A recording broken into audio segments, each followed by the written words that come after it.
Welcome to A2Council Update, a recap of the Ann Arbor City Council meeting on April 3rd, 2023. My name is Elizabeth Nelson, and I served on Ann Arbor City Council from 2018 to 2022. I understand the inner workings of our local government, and I believe that you should too.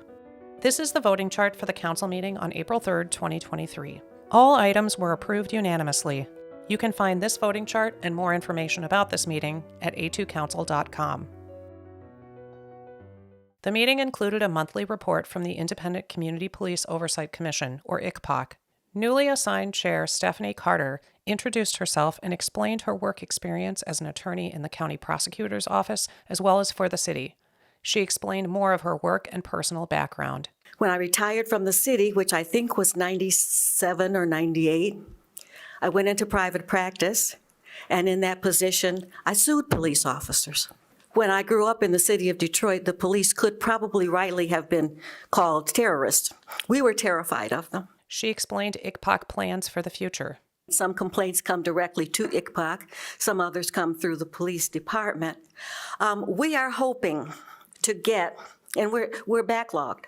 We have not had an opportunity to review all the complaints, but we are hoping to get the creation of a spreadsheet and a web page. The next thing we expect to do, the police officers have business cards that they hand out if a citizen requests it.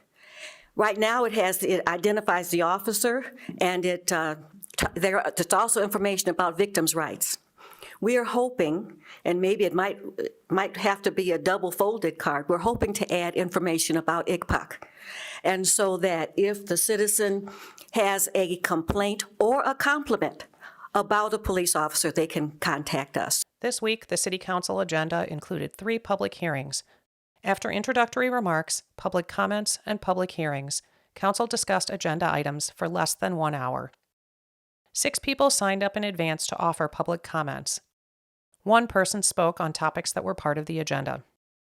The consent agenda included 4 items and $710,000 in expenditures. 1 item was pulled for discussion, CA4, which approves the city's participation in a settlement of national prescription opioid litigation against Allergan, Teva, CVS, and Walmart. Councilmember Harrison spoke. I am calling on the City of Ann Arbor and the surrounding communities to be a leader in reducing stigma, promoting recovery from this disease by treating all people that suffer with a substance use disorder with dignity and respect. After all, opioid use and substance use disorder is a chronic illness and not a moral failing. Thank you. Residents offered supportive comments during a public hearing for an ordinance amendment that will require carbon monoxide detectors in rental housing. City Council unanimously approved the ordinance amendment. Residents offered comments during a public hearing for both a rezoning and site plan for several parcels at North Maple. A planned unit development will allow for a 3-story apartment building with 79 units, 12 of them priced at 60% area median income. What I'd like to see for the future is having less parking and more building, and just to keep in mind that we're in quite a housing crisis, not just in the city, but nationwide. And I like that it's fully electrified, which, I know we've had a lot of discussions around that as a city. I think it's a great idea to put people in Ann Arbor, but if there's no way for them to get to where they need to go or park, nobody's going to be riding a bike in the winter. Let's be real. I love riding my bike. I'm all for bike lanes, but to think that somebody is not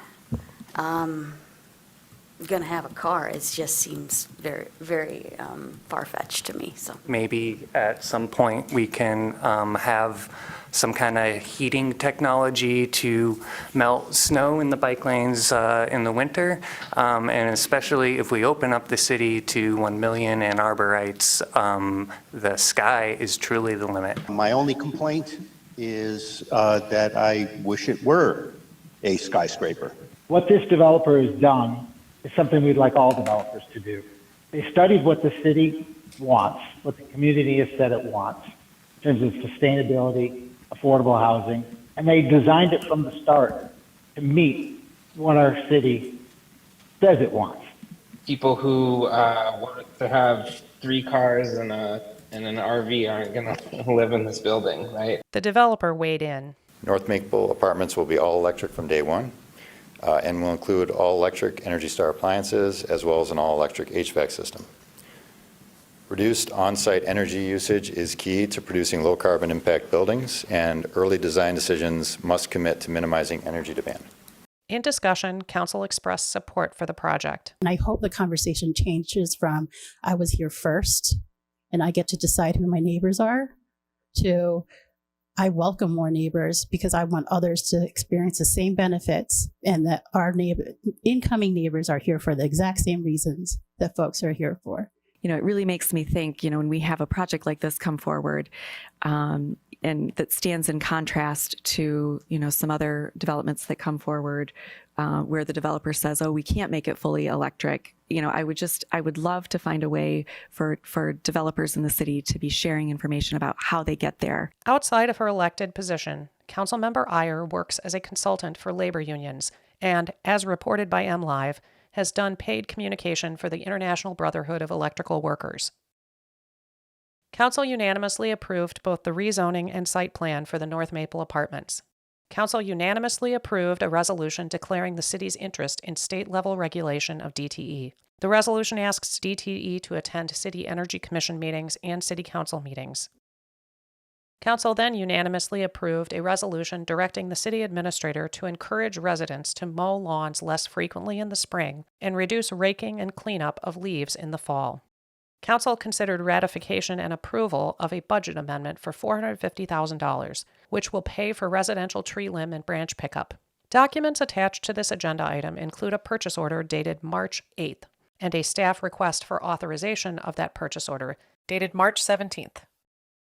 And so we have offered this free and follow-on service to residents to pick up street trees throughout the community. It, of course, costs a fair bit of coin because we are requiring, contracting folks who are not presently city employees to pick up hundreds of tons of trees that we were not anticipating, that were not in our prior work plan. At the previous council meeting on March 20th, City Administrator Milton Dohoney predicted that this limb and branch pickup service will cost $750,000. At this week's meeting, city staff confirmed that the $450,000 budget amendment might not cover the whole cost of the service. And we're about a third of the way through the city right now, and as we get into new neighborhoods, it's hard to know. It hasn't hit the whole city equally. So we're continuing to evaluate as we move through the city, and we'll probably have better information on what we anticipate the full cost to be in a few more weeks. Council unanimously approved the budget amendment. Council then considered publication of the city's intent to issue $45 million in water supply revenue bonds. Earlier in the evening, a public commenter had questions about this issue. Why is the city not planning to issue the bonds through the Drinking Water Revolving Fund program in this instance? I hope there will be some discussion of this before you vote to approve DS1. In advance of the meeting, Councilmember Briggs described these bonds in her newsletter as funding the planned for and necessary improvements to the city's water treatment plant. City staff explained the bonds to Council. The public services area has a robust capital improvements plan in the water fund scheduled for the next 2 fiscal years that total in excess of $62 million. We will be seeking to fund a portion of those projects by issuing standard revenue bonds that will be paid back over a period of 20 to 30 years for those capital improvements. So is this for in part the water treatment plant redo, or? No, this issuance is mostly to fund distribution projects, several distribution projects, as a matter of fact. When we get to the point where we are ready to take on the water treatment facility, we will be likely using an alternative method for available federal programs for that project. So by distribution projects, would that mean, are we building new infrastructure, replacing? It's replacing existing infrastructure. So that basically means pipes in the ground, replacing infrastructure underground. Further discussion? Councilor Briggs.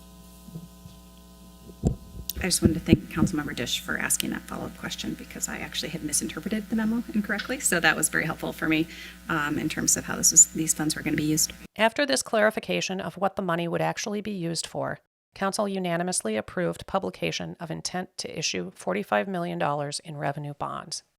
The meeting officially adjourned before 8:40 p.m. without any additional public comment. For more details about this meeting, visit A2Council.com. Welcome to this week's A2Council Moment of Zen. The drop-off station is it's a critical part of our A20 plan because what happens there is people take their unwanted materials and they get diverted, reused, and recycled to a highest and best use wherever that's practicable. So the drop-off station is a partnership with Recycle Ann Arbor and Washtenaw County. And it's really going to be an exciting and fun place. The current drop-off station is sinking slowly into the ground. And that's why we're moving it. And the staff won a very large grant to do this. It's just, the whole thing is so wonderful.